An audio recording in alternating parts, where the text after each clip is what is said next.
Hello, everybody, and welcome to episode number 46 of the podcast. Happy Pride Month.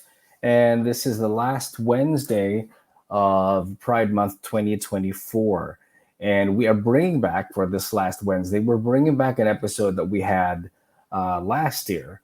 And this was episode number 19, and it features fantasy writer Alex Alcasid, who writes about sapphic fiction. There's sapphic fiction, sapphic action, as well as dragons in her debut novel called A Dream of Dragons. And by bringing this back, I do hope that we're able to shed light on local authors who write sapphic fiction, but not normally in the fantasy genre. So I hope that you guys have enjoyed our Pride centric episodes for this month and continue to join us in the following seasons as we bring in more guests for you, more creatives, and more talks and more stories that will inspire you and hopefully prod you to be creative as they are, or if not, at least take the first step in being the creative person that you know that you are. All right, enjoy the episode and happy Pride, everybody, and see you in the next season. Welcome to Urban Fantasy PH. We are creatives who live in an urban society and give readers wish fulfillment by way of our stories, which is fantasy but reflective of reality. Here, we get to talk to fellow creatives like writers, authors, artists, comic book creators, filmmakers, you name it. We create and share our art here in the Philippines as well as abroad. My name is CJ Edmunds, I'm your host, and here is today's episode. All right, good morning. Happy Wednesday and happy Pride Month, everybody. Woo! Happy Pride. Today is the third episode of season 3, our month-long Pride-centric season, and episode 13 overall from the show. I'm not the least bit superstitious about number 13, so I don't think you should be. Now, our show is aired every Wednesday, both for Spotify as well as on my YouTube channel. So if you want to simply listen to us, you can do that, or watch us on YouTube. And if you want to do both, yes, you can do that as well. The choice is yours. And while you are watching us on YouTube, please click the subscribe button, ring the bell so you do not miss a thing. Now, today on the show, I am excited to have a creative who writes short stories in the fantasy, horror, and speculative fiction genres. And some of her short stories have been published in the Philippines Graphic Magazine, with the short story Blue Black having won an honorable mention at the 2018 Nick Joaquin Literary Awards. She is a copywriter, scriptwriter, and also, if you didn't know, a fellow cosplayer, haha, like yours truly, as we belong to the same circles in the groups like Westeros Philippines, that is devoted to characters within the Game of Thrones universe, and Justice PH, a cosplay group devoted to the characters of the DC comic and movie universe. Now, when their head is not in the clouds, she says she can be found trying to befriend every cat. Now, if one of the cats that she has befriended starts to speak in tongues and in different languages and converse like every concerned citizen in this country, then I would very much like to be the first to know and meet this cat. But so far, I'm not hearing anything. But let's welcome Alex Alcasid to the podcast. Hello, Alex. Hello, hi. Thank you so much for having me. Always welcome. Always a pleasure. Welcome to Urban Fantasy PH. And I'm glad that thank you for agreeing, first and foremost, to guest in our series of Pride episodes for this month of June. Now, you being here in the show, it has been a long time coming, if I must say. I remember we talked online during 2020. Oh my God, that was like when you first released your book, and I got it then. And the podcast was still in its infancy, but I guess no time like the present. Now, at present, you certainly are a published author with articles as well as a fantasy book to your name. But was writing always the dream for you, or did you have any other creative aspirations on the side before the writing bug hit you? Okay, so chapter 1. I was born because I have always wanted to be a storyteller. I've always loved writing. And I have my mom to thank for that actually Hmm, because she's a writer, but she focuses nice. mainly on creative nonfiction. Okay. So, like, we have different genres, but because my mom would write a piece and she would hand it to me, like, debate read. It's like, Hmm. does this make sense? Does it flow? How's the logic of it? So I got exposed to reading. Of course, my house was practically a library growing up. Nice, Yeah. nice, nice, nice. And then the writing, the creating aspect of it from my mom. Hmm. So ever since, like, I would probably attribute my very bad grades in math in elementary and high school because I was so much more interested in writing short stories in the back of my notebook. So, like, look busy, but I'm not paying attention. When the teacher flips the page, oh, I don't see any mathematical equations here. What are these? Doodles and and character names. Don't worry about it. Don't look at it too closely. It's all gibberish, Yeah. but it's but it's calligraphy to me. Yeah. Then in the end, I can't even read my own handwriting. There you go. Yeah. Yeah. Yeah, but when it comes to writing, yes, it has always been writing first and foremost. I can't draw, so writing words would be my creative outlet. Nice. No, neither can I. I can't draw. Well, stick figures are what everyone resorts to when they try to, Felt. yeah, when they try to like sketch something. But yeah, I'm glad that you've got members of your family influencing you and and and giving you in a way as a growing up as a kid that subliminal message that it's okay to be around books. It's okay to pick up a book and read, and that's what books are for anyway. I remember when mom was still alive, she would always kind of like have this issue with me getting books. Like, oh, bumili ka na naman. What, are you gonna open a bookstore or something? Like, ma, wait. I might, but yeah, it's nice really that to be influenced by members of your family like that. And Yeah. I was wondering, did you ever growing up? Because I certainly would do this. Did you ever carry around a book whenever you read? But depends on when if you read the book or not. But as long as you have one, it's like Yeah. it's your comfort. It's like your it's your Emotional support security book. your security blanket, just like what Linus would have. Yeah.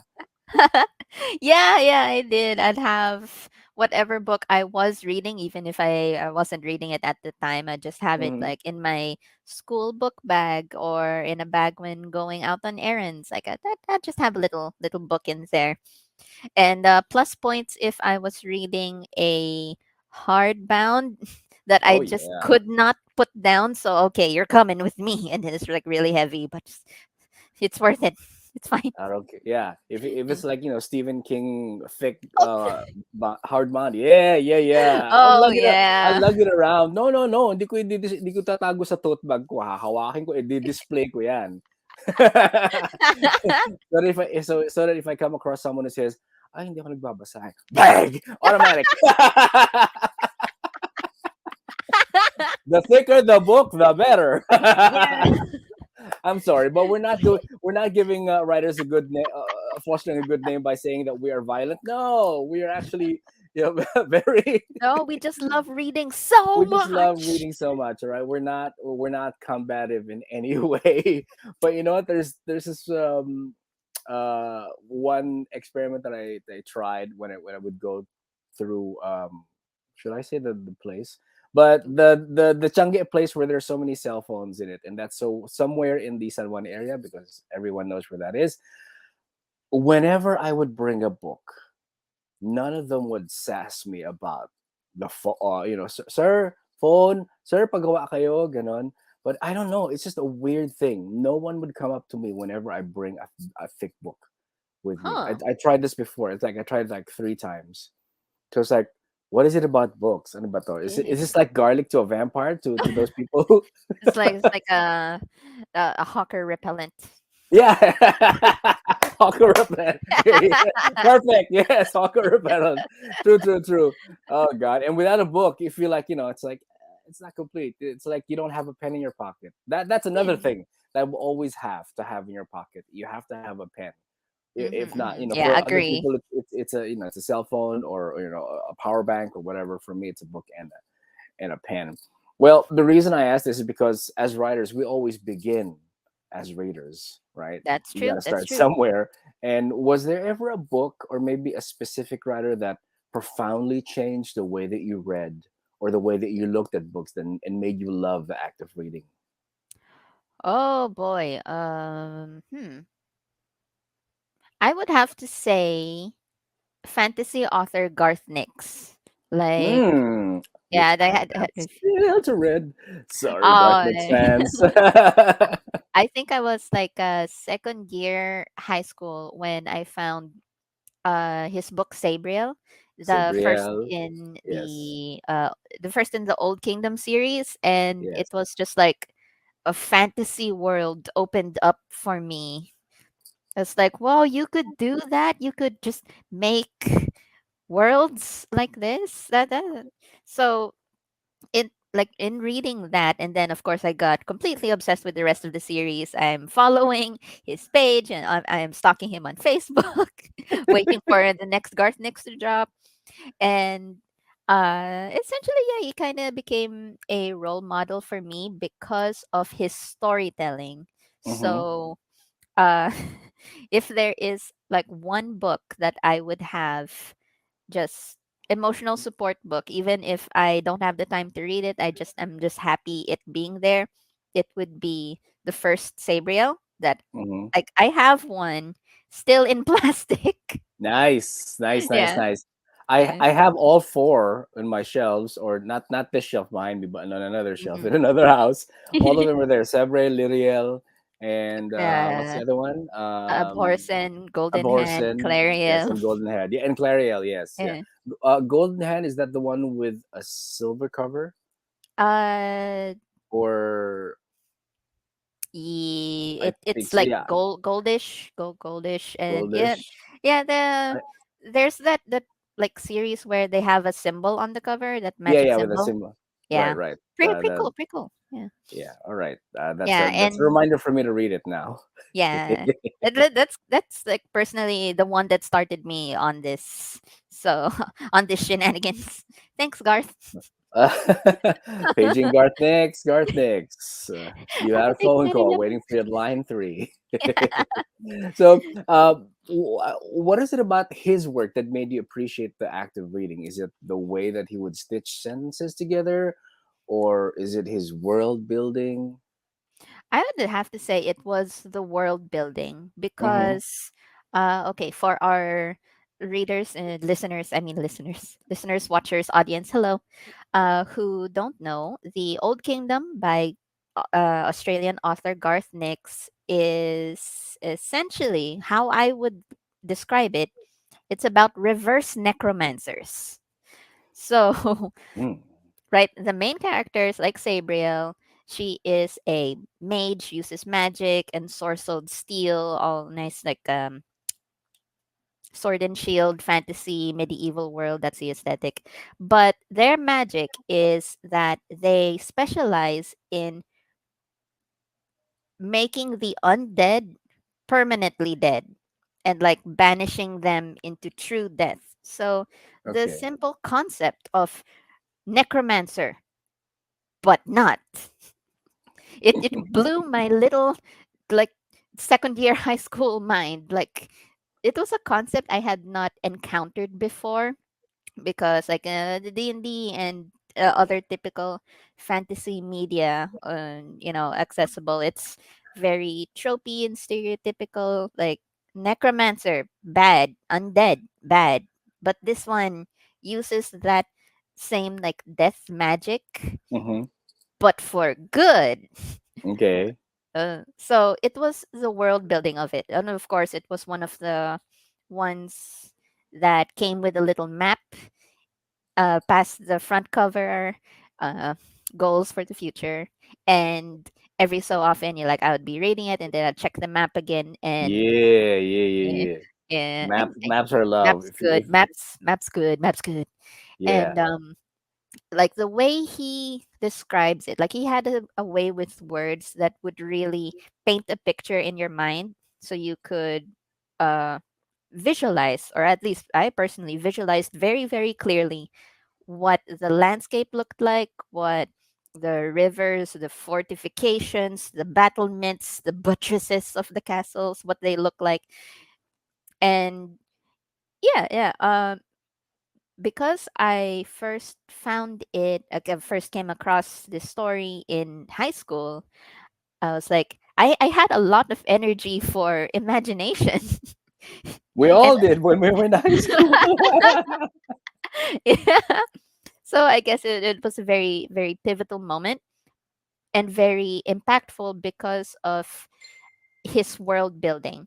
Mhm. It's very vivid, it felt very real, Okay. though being, just fiction. So because of that, I fell in love more with the fantasy genre, and I vowed to myself, I'm gonna make that. I'm gonna make me one of those.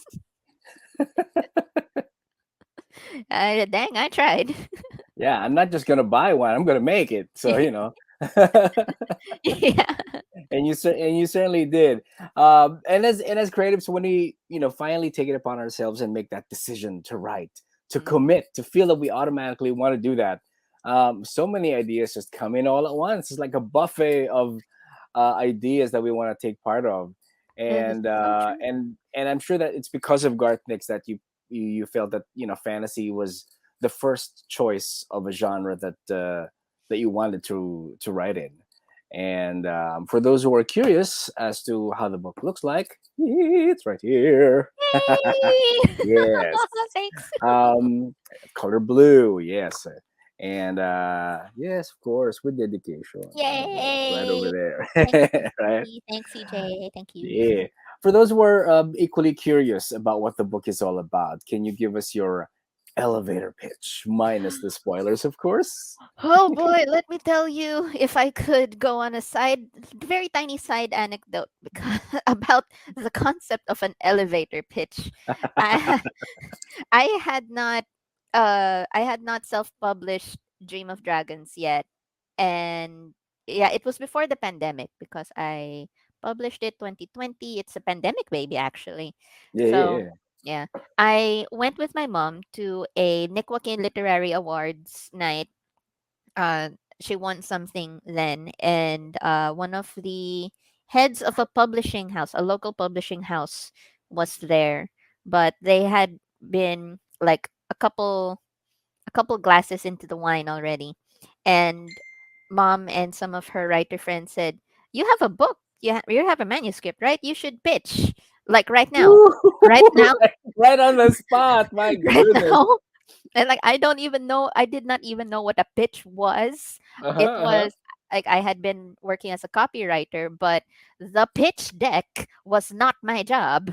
I did not know how to do it. So I'm like, oh my god, what? So I panicked. I panicked. I choked, and I told the CEO of a publishing house that in very few words, my book is what. Uh, it's The Hobbit, but with lesbians.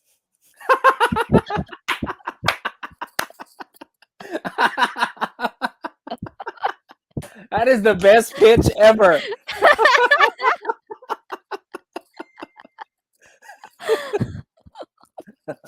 All right, folks. You all need to go out and buy that one.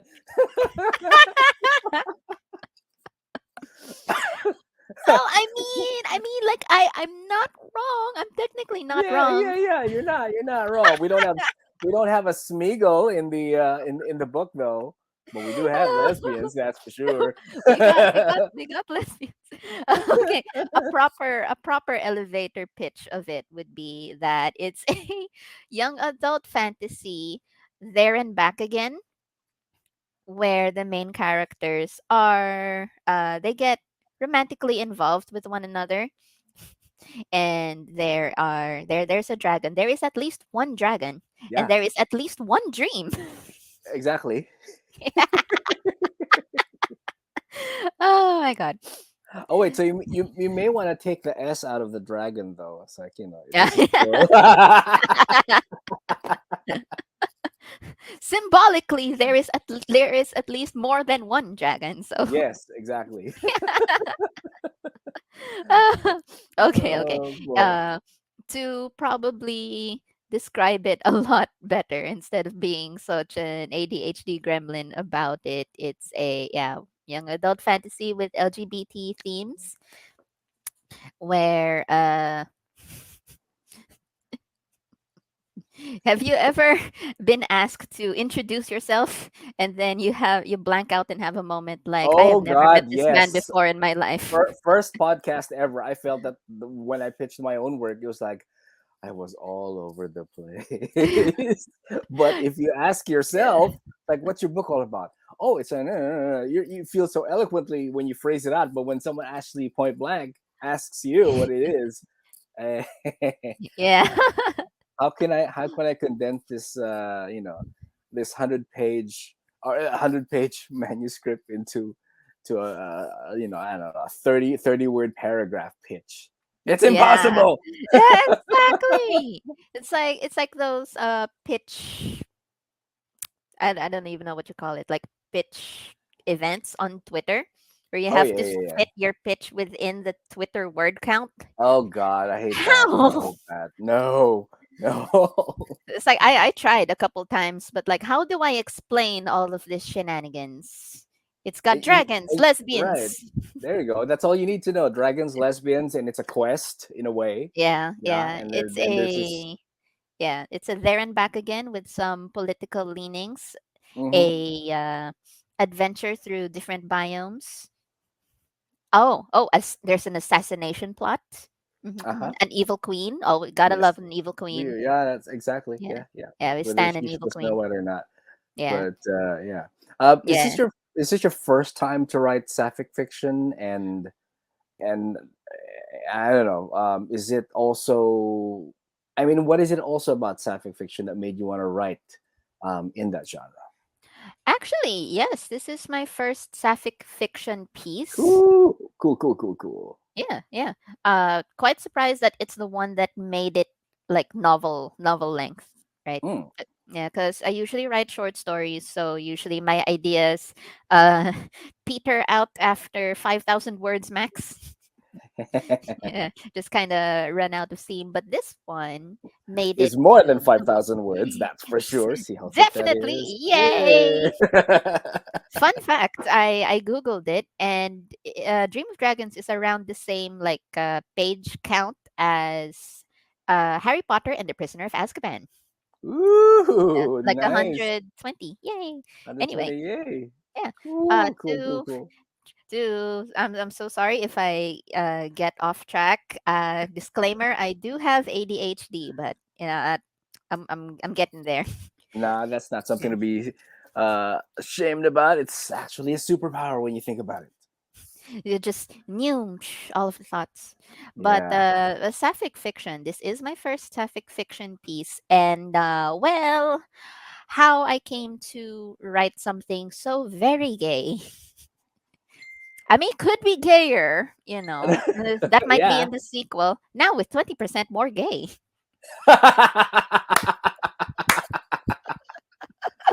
I love that. It sounds like a pitch for a detergent commercial. Yes, we promise more bubbles. Instead of Tide, it's Pride. Yeah, there you go. Yeah, of Yeah. Hey, course. copyright, Yeah. copyright that name Copy. now. Oh, D-play mo na yan.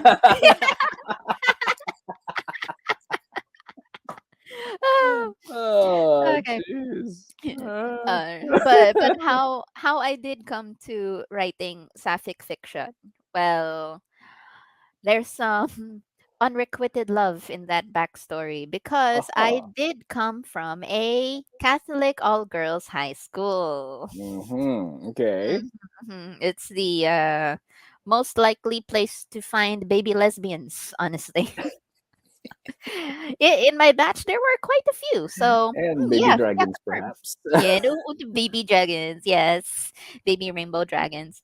So, uh, as does happens, I had a crush on my best friend. So even though nothing happened with that, and I ended up in a straight relationship, I kind of held on to that little sapphic nugget, Mm-hmm. right? And I wanted to like if I was to write a poetics essay one of the reasons why I write the way I write and the stuff that I write is because I want to try at least to capture human emotions on a Mm-hmm. page, human emotions, experiences, wants and likes and dreams and stuff onto a page. Um, it's a lot of characterization, but practice will eventually get you there. So, um, focus. Okay. Fun fact: I have based the Queen Katarina on Mm-hmm. myself, Aha. and Okay. the King Yorne on my fiance. There you go. So, to be really, really sweet about it, Good thing Lauren, you told us how to pronounce it, because in my head I would read it as Jorn. oh, it's Yorne. It's Yorne. Okay. Yeah. And Right. Katarina Cyril. Yes. Yeah, and there's them fantasy keyboard smash. I know. It Yeah. sounds so good whenever you hear fantasy names like that being spoken by the author themselves, so that you know how it's supposed to sound like when you read it. Yeah. Okay. Yeah. Oh. Yeah, so based Katarina off of me, the king after my fiance, and then our dream daughter is Lauren. So it's like, oh, my baby, literal baby. I put her in my book, and then I gave her a girlfriend because then Lauren would be like me, younger. What if I could have explored that little sapphic nugget that I held on to since high school? Hmm. Because I do identify as queer. So not exactly straight, not very straight, not a straight noodle, like a little limp noodle, but I am in a heterosexual relationship. All right. Yeah. Cool. Cool. I was wondering, did you were there members of the community that you sort of based some of the characters on, or uh, I mean, apart from the lead ones, I mean the ones, Hmm. secondary ones. But that is connected to another question that I'm going to be asking about one character, but I will. Ooh. Let's move that a little bit later on. But how Okay. long did you take? How long did it take you to write the first Oh boy. draft? Okay. The And actual how many process. liters of coffee did you consume to finish the first draft? An unquantifiable amount. Aha! All right. Any Yeah. math major will know that you cannot you can't Yeah, you compute. you can't you can't quantify coffee when a coffee consumption. But the actual like process of physically sitting down and typing probably around 2 years. Mm-hmm. The ideation stage, the having the idea floating around in your head and thinking, oh, I'm gonna write the book, I'm gonna use this story, and then you just never really have the time to work on it. Probably 10 plus years, maybe Okay. 12. Because backstory, Dream of Dragons was not my idea. It didn't come Oh, from my idea really. Uh, my fiance, JM Torres, professional voice actor. Also sometimes cosplayer, member of Westeros PH. there you Um, go. yeah, he had a dream one time of a knight, yeah, the medieval armored up plate armor knight who Mm-hmm. went to go save a princess from the tower. Mm-hmm. From a tower, it was guarded by a dragon, very like a damsel in distress situation, Mm-hmm. and he had a hunter companion, just a party member. And then when they got to the tower, they found it empty. The beast had been slain. The princess is missing. Mm-hmm. And it was like, what happened here? Am I too late? What happened? Where's the princess? Is she alive? And everything. And then the hunter unmasks himself like, it was the princess all along, helping him along his journey. And Mm. she goes like, it took you long enough. I like that. I like that. That's So like, as a reader, I've been Kaiser Sozid. yeah, kind of like Kaiser Soze. So I also like that dream so much. I kept that idea and fantasied it up, expanded it a lot, and it became essentially one of the backstories for that I put in A Dream of Dragons. And the focus went from the princess and the knight. Now they're the king and queen, and the focus shifted to their daughter, and it just got bigger, and like the world of it started to Hmm. clear up like fog of war in a video game. More bits Okay. of it were being revealed over the years. So I was just ripping off of his idea. So it was literally a dream. So that's why it's on the title. Yeah. Yes, that's how Yeah. it started. I'm sure Yeah. you felt a sense of weight lifted off you after you finished your first Oh my draft. god. Yeah. Yeah. It's just like, oh, finally it's done. The actual process of physically typing it and actually writing it, it took around 2 years, but I was in college. So a big bulk of the first draft was written around like finals week because Ooh, yeah, I was you made taking. use of your time. I can imagine the kind of time scheduling that you had to do, and when you had to finish the draft.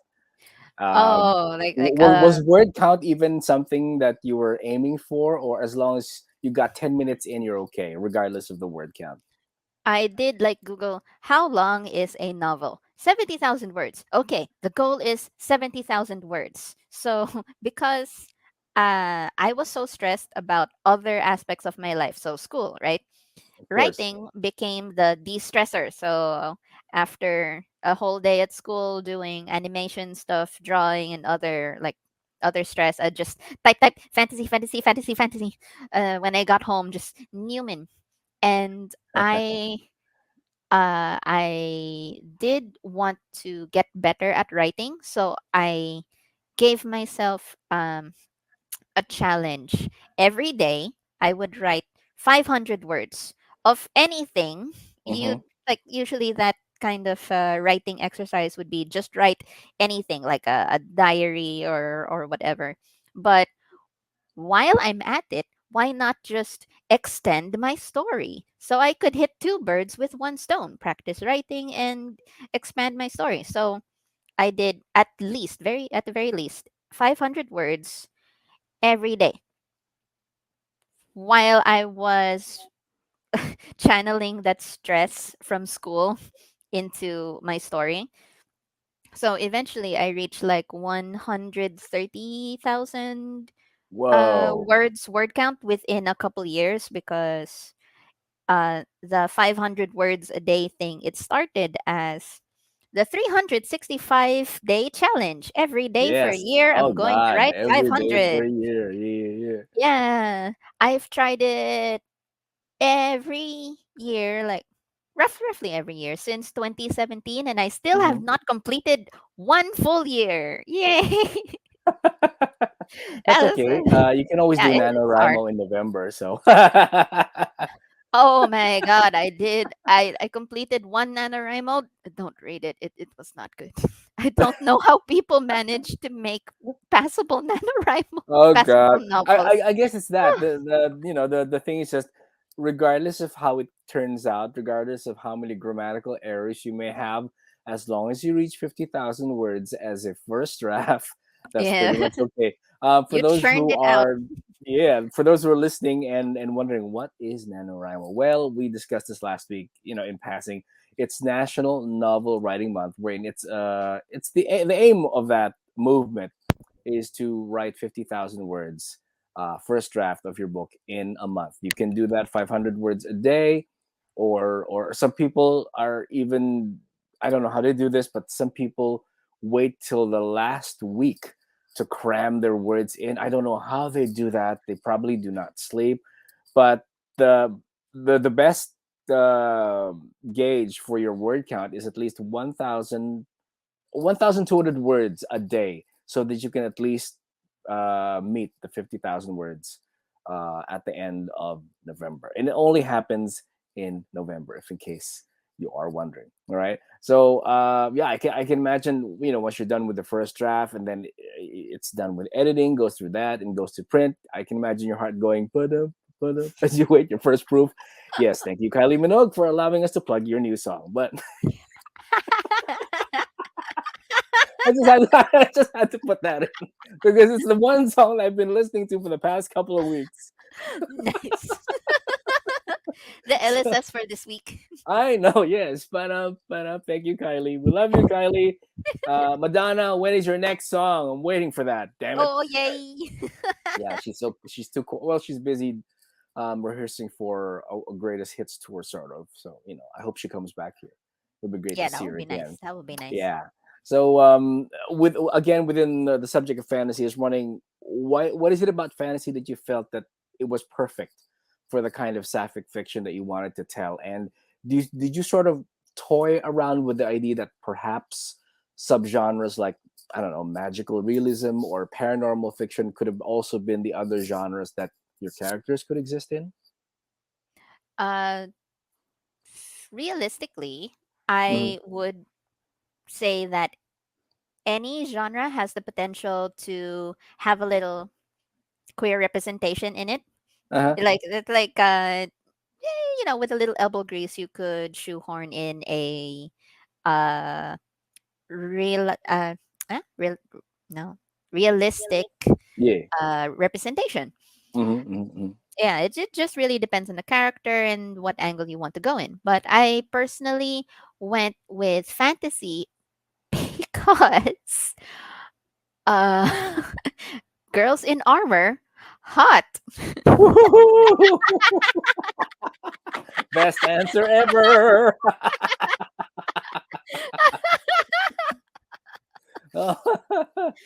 Oh boy. You know what? After once this episode airs, and if we get more lesbian viewers on it, yes, I am all for it. It's like I will be so honest with you. I'm hoping that I get more readers for Dream of Dragons, because yay, please read my work. I hope you enjoy it. I hope you You have will, you will, fun you will. Yes, fun yes, reading yes. it. Thank you so much. But also because of the fan art though. Oh yeah, right. You do sell fan art in on the when you go to cons, right? Your own fan Yeah. art I or I I can't art at all. So visuals are my greatest weakness. I'm very but very weak there's at visuals. AI.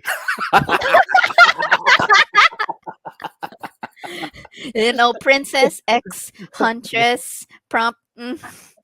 The word that must not be said for some creatives, AI.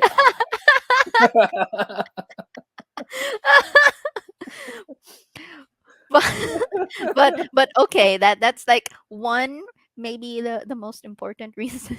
But realistically, like I was forming the story based off of my fiance's idea, and then it got bigger, the focus shifted. It just felt kind of organic, like it just kind of Hmm. happened. The story Okay. wrote itself. Like I can't imagine Lauren in a straight relationship. Like it's got to be Kay. It's got to be a female huntress, Mm. a foil to her princessy upbringing. Yeah. So I actually wrote just a little scene that I might be able to use in the sequel. Wink wink, in sequel. Yes, there is a sequel. Woohoo! I was just gonna Just ask working about on it. that. Working on it. Where a little tidbit. The scene is like a suitor's ball, right? Mm. Because political reasons, your country will get stronger if you get the princess's hand in marriage, because Oh, yep. Alderan as a kingdom, it's pretty strong. I mean, they've got the dragon. You want to be on the dragon kingdom's good side. So political marriage, but the princess, because proud and also dragon, she gets to say who she picks. So Mhm. she has a nice suitor dance with the kings or princesses of respective other kingdoms. but she picks this uh plainly dressed person in a wolf mask who smells of earth and wet dog. Then they run off together, and the queen's like, "Yeah, I know. That's just Kay in a mask. Okay, go ahead. Yeah, Whatever. you're not fooling us. You're not fooling us. We Uh, know." yeah, yeah. The jig is up. Uh, Speaking of characters, was writing Princess Lauren infuriating as she was at times to read her, because she's like the character that you want her to do something and she'll just veer off and do something totally opposite. Yep.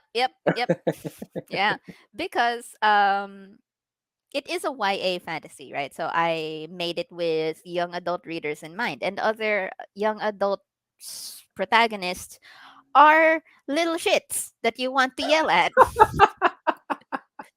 So my character is also a little shit who's not doing the correct things, and you just want to like True. smack her upside the head and get her back on track.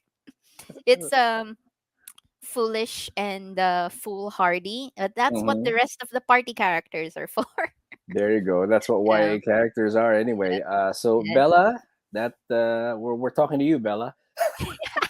Bella Swan. Jealous one. Talagang pinasok eh.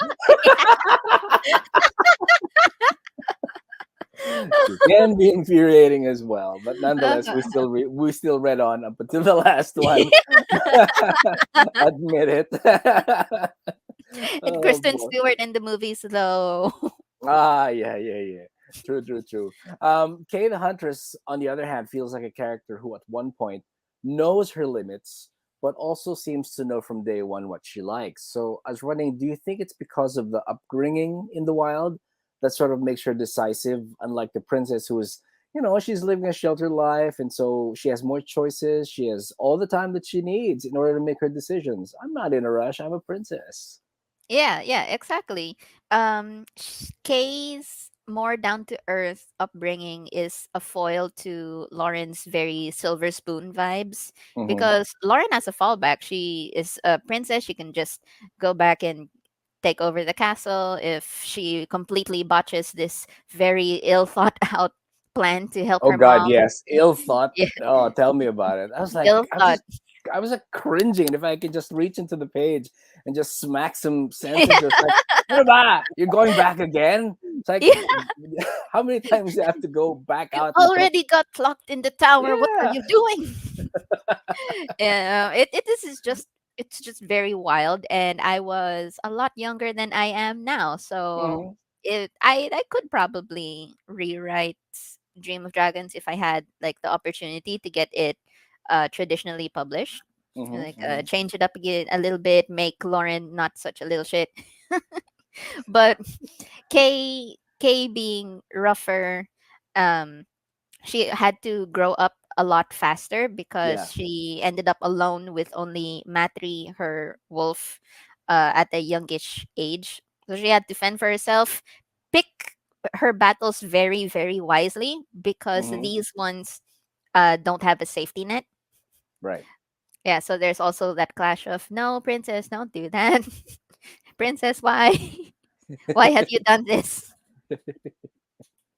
How many times I have to tell you that 1 plus 1 is not 11? How many It times do we doesn't have work to that teach you way. this lesson, old man? It doesn't work that way. Oh boy, I like it that I'm hearing how you say the names. Like Oh, you say it's Alderaan, but yeah. because it's synonymous to Star Wars, which is Princess Leia's homeworld. Alderan. Yeah, Oh. I sort of try to read it as Aldoran Oh, in my okay, head. okay. That's how it comes out. And then Matri, you just say Matri, but for me, because I'm also studying French, it comes out to me as Matri. So Oh, it's so different. it's a French fancy wolf. Oh, I know. Who with a, loves with croissants and a little croissant in his mouth. Oh, yes, it's so yes, yes. cute. French wolf. Oh yes, yes, yes, yes. Please make the wolf Nice. silver. Yeah, please make the wolf silver haired. Oh, we're talking about a different wolf now. I'm sorry.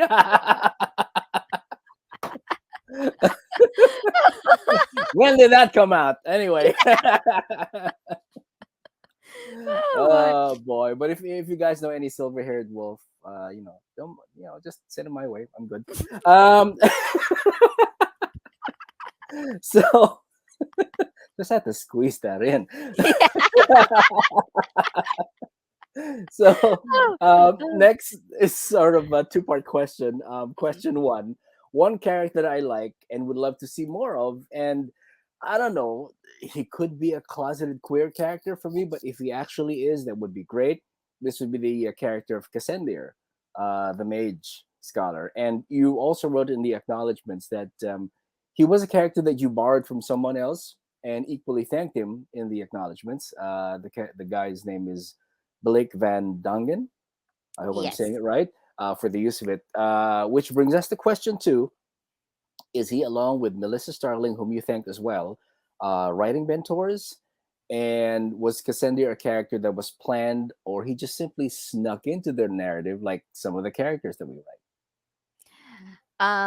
Okay, Blake and Melissa were my internet besties. I met Okay. them on oh man, it was the days before Reddit on a Teen Titans fan forum when I Oh. was in high school. So it's like, hey, we were all roughly the same age. We had similar likes, and then there were the forum role plays, but but it was those collaborative storytelling type. So um, it's just come up with fan fiction characters Mhm. or really whatever we could think of. A lot of mostly fantasy. So we kind of all aligned on that bit.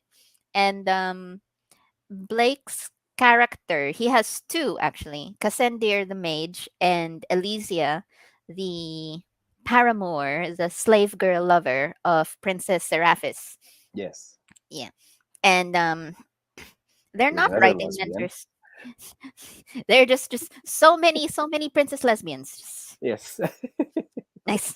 But um yeah, they're not writing mentors, but they are my best friends.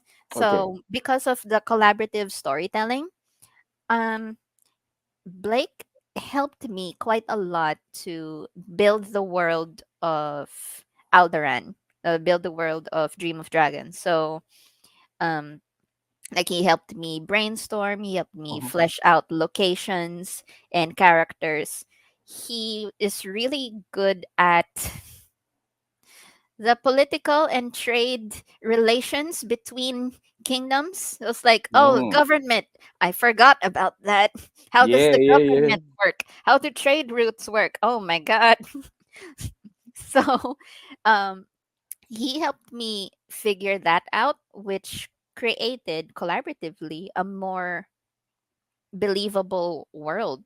Yeah. So, like in Thanks, and also because I couldn't see the story without his characters, I Mhm. said, "Hey, can I use them in my book?" And he was like, "Okay." So I included Cassendir and Alicia. Nice, Yeah, nice, nice, and nice.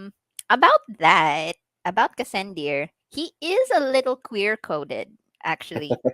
There's just rainbow flags everywhere all up in this book, honestly. And I got a message from a reader, so Mhm. not a personal friend. I don't know them personally, but they had purchased my book. Thank you.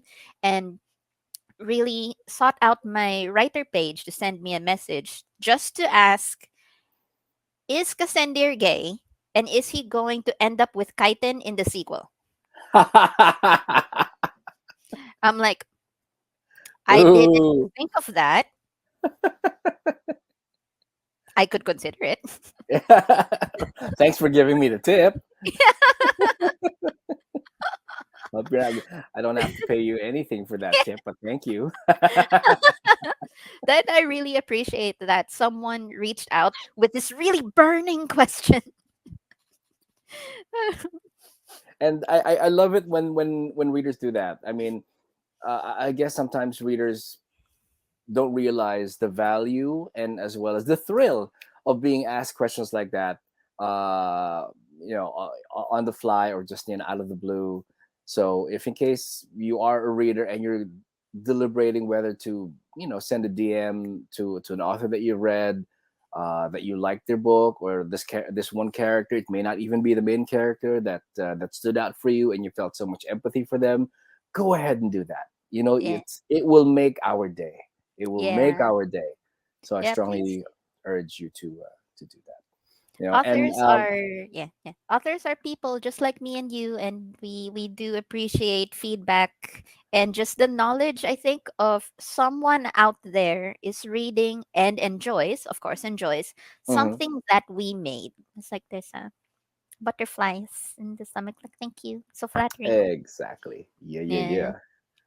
yeah. That's the beauty also of the writing flow, which as you said, so one character just pops up. You never know where the story would go or how a character would speak, and it will just happen as you write. So, are you a plotter or a pantser? Oh my This question has to come up one time or the Yes, I am not a plotter whatsoever. I have hecking tried. Oh my god. I'm other. definitely more a pantser. I tried being a plotter. Like uh as I grew older, I found out that I like process ideas and information better hmm if I could see it constantly. So Okay. my bedroom can should I show you? Should I like blur this background? And it's Up like, to you, or you can just describe it to us as well. okay. Um, most of my room has uh, what's this shit called? Whiteboard stickers. Whiteboard Okay. stickers. Yeah. All So I right. just put it on my wall, and what I do is I put ideas all up on this side above my bed are story ideas. It's the design is very conspiracy board. If I had visuals, I would put red string. There you are. Yeah. So what I did when I was still And when someone writing, sees that on a podcast, what is exactly your job? I'm a profiler for the yeah, FBI. just go with it. Don't ask too many questions. Yes, that's right. I can give Scully a run for her money. Nice. So, uh, when I was still writing it, I tried really hard, to think of a three-act structure. Googling the image of the the story outline, the story structure roller coaster, where there's Mm, the act one climax, denouement, and yes. inciting incident, all sorts of stuff. And I wrote ideas on post-it notes and I put it on the wall. Okay, maybe Lauren meets Kay here. They get captured by Hadria here. They meet Cassander and Kaiten here, maybe, and like other various story beats. I put it up on the wall.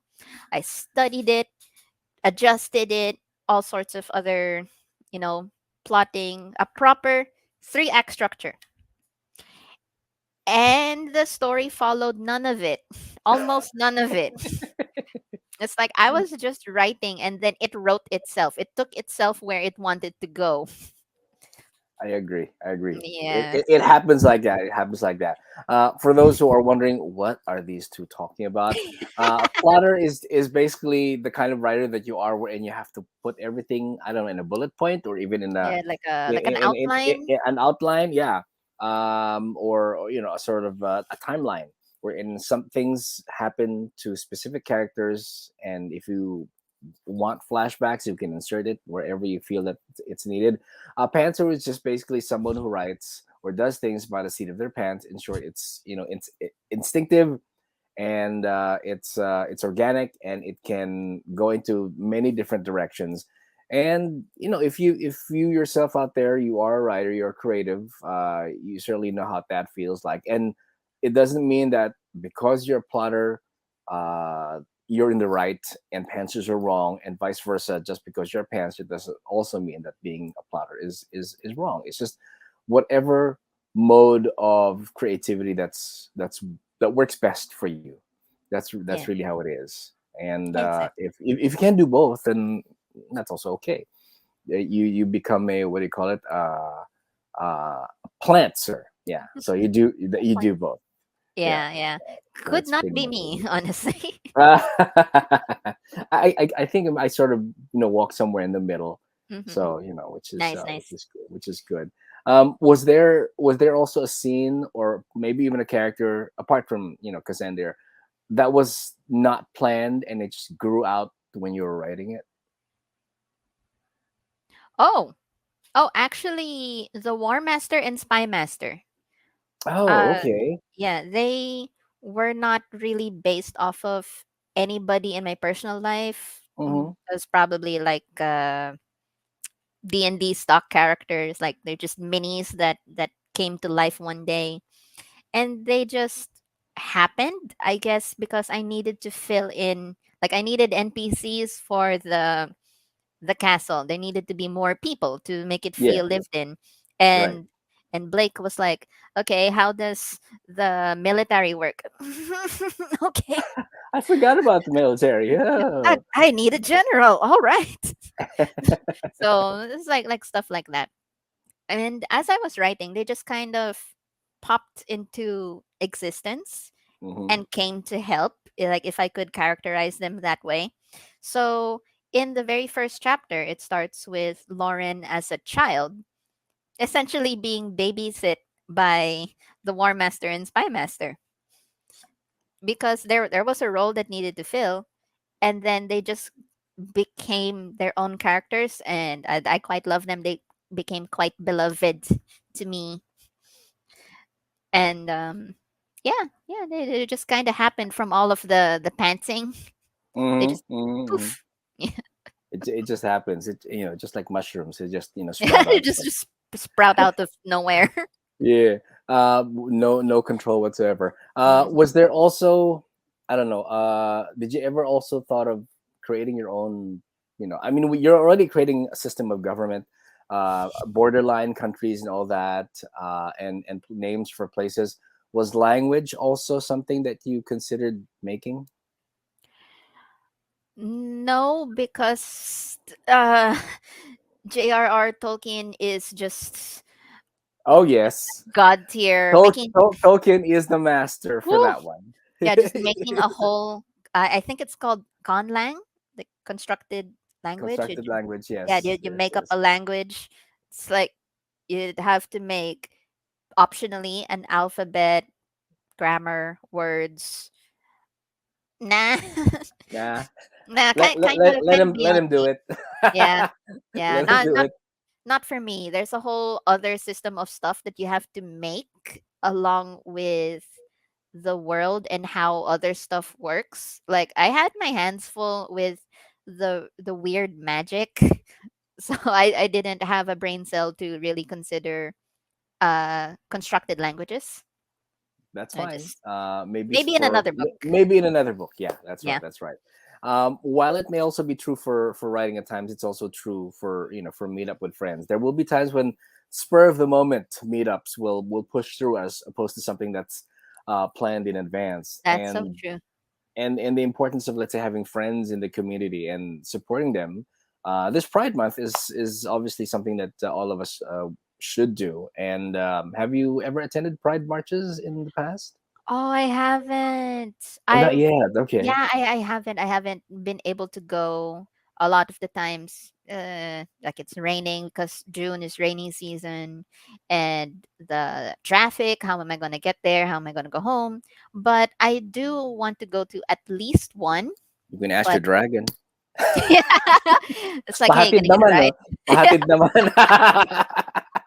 Dragon Angkas, Drunkas. drunk. We got so many words today. Woohoo! Copyright na Yeah, yan. yeah. Oh boy. Yeah, but that's okay if Yeah. you're not able to go to Pride marches this year. I mean, there will always be more than one, and Mhm. everyone has a choice which of those to go this year, and the year after that. But Yeah. of course, whether you are a creative person or not, we also must remember that Pride is not just being at a march or being seen and having a great time supporting the community, which that itself is also good, but it's also more so of how you see yourself in the mirror every morning Yep. and how Yep. you carry yourself within the community and outside of it. Because, gay, lesbian, trans, or non binary, however you present yourself to people outside the community is probably the first time that they might even be encountering someone from the community. So, always make a good and lasting impression, as we always say. Mhm. Any words of advice out there for aspiring and fellow creatives? For aspiring like young writers, I'd Oh have yeah, to say, yeah, like if you want to write, just write. Just start. Just start anything. Like don't worry if it's good or if it's good or not. Don't worry if it's fan fiction. Like don't look down on fan fiction. If anything, it's where a lot of ideas start. Your skills are honed, and exactly. yeah, practice makes perfect. And Hmm. with fan fiction, it's born from a passion. So don't let that passion die out just because it's fan made. Right, And right. yeah, uh, like don't worry if you're a pantser or a plotter. Just write. Just create That's something right. because uh, some advice I saw on the internet: you can't edit a blank page.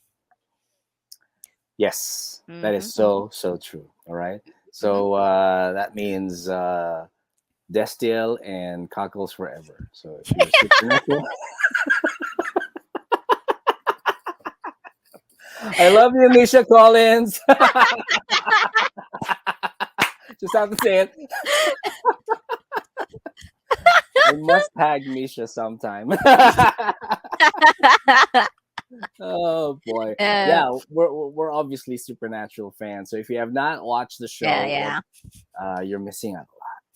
I need to finish it. Yeah. Oh God. Yeah. Yes. Me too.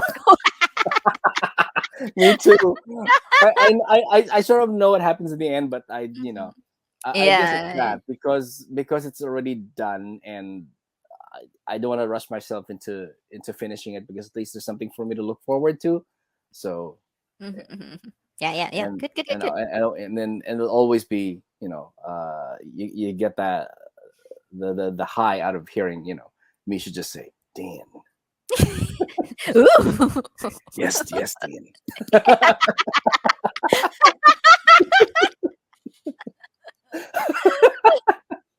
Oh boy, I'm gonna get a lot of flags for this one. So I hope it's not from Jensen himself. That'd be great if he does. At least, hey, I got noticed. Say it. Noticed. Ooh. Noticed right away. Yeah. How about advice for those who are still in the process of I don't know of coming out and finding the courage to be true to themselves? There will always be people who accept you for yourself. You might not know them right now, but you will know Hmm. them in the future.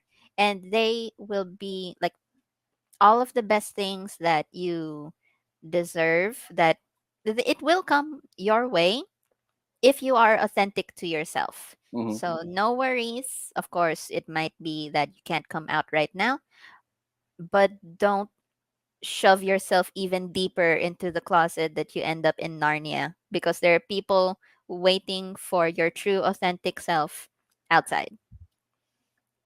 And it all starts with self-love and acceptance. Exactly, exactly. Could not have said it any better. What is next on the horizon for you? More sapphic fiction, perhaps? Actually, yes. Woohoo! Alam Oh, na this. so because my ADHD gremlin brain, I keep jumping different ideas. I have different ideas for different genres. Also, uh, a short story collection I'm still working on, and I'm looking at my whiteboard stickers on my wall, and different novels in different Mm-hmm. genres. I just have to actually sit down and write them. Always the hardest part, just always the hardest part. But the next one I was doing, um, I spent most of last year writing a novel length. It got to around 70,000 words, but Mm-hmm. it still needs editing. Uh, it's like Hogwarts Okay. meets um, My Hero Academia, but Mm-hmm. also Ancient Magus Bride. So it's Okay. magic school, and the main characters are lesbians. Cause There you go. Yes, yeah, Hogwarts plus Xena, the warrior princess. ay.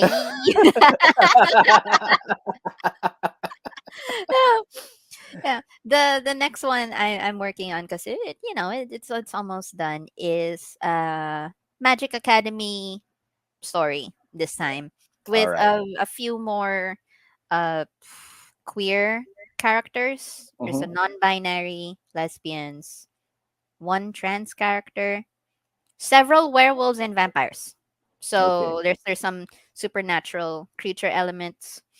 It's called Ravensborough Academy of Witchcraft. Okay. Yeah. Uh Please give us gay vampires or gay werewolves. You know, oh, we'll absolutely. oh Yes. we'll eat that up. That's for sure. Yeah. Yay So to that. yay. So where can they know more about you and your work as well if they want to follow you Ah, on social media? yay. You can follow me I have a Facebook page, Alex Alcacid Writing. Also on Twitter, Alex_Alcacid. And I have a website, alexalcacid.com, that has links to where you can buy Dream of Dragons on Amazon Kindle, Lazada, Shopee, and Central Books' website as physical copies, Hmm. available in the Philippines and wherever Lazada and Shopee ship to. I think South Asia, Southeast Asia. Yeah. I'm not sure, but it's there. And I also have a zine on the website called Blue, Black, and Other Stories. It contains Blue Black, which I won a minor award for, along Right. with a short story version of the chapter Dream of Dragons in Dream of Dragons. Okay. So, yeah, it's All like right. that was included before the book was finalized. So, yeah, it's there. AlexLacassi.com. All right. Awesome. Awesome. We'll put that in the show notes so that everyone would want to just Thank you so click much. and visit. So that is a wrap for today. Thank you so much, Alex, for joining us on this episode. Thank you also to Spine Books for your support since day one. Now, if you are a creative and you would like to be featured on the podcast, simply just email us at urbanfantasyph@gmail.com. Now, follow the show on Instagram as well as Facebook, and me personally over at cjedmunds.com. Remember to celebrate who you are and who you have come to be. Everyone's journey is different, so do not judge up until you've walked in their shoes. All right. Hell yeah, Till the hell yeah. next episode in the Authors Unite. Happy Pride, everybody. Keep Yay. creating, and we will keep reading. Stay safe, stay creative. Namaste. Blessed be. Thank you. That was another episode of Urban Fantasy PH. Join us next time as we feature another creative soul who wants their art to be seen, heard, and shared. If you have your own work to share, just email us at urbanfantasyph@gmail.com. Till the next episode, this is independent author, singer-songwriter, radio personality, voice actor, and fellow creative, CJ Edmunds, reminding you to always listen to your heart, create with your mind, and share with your soul. Goodbye, everybody. Namaste. Blessed be.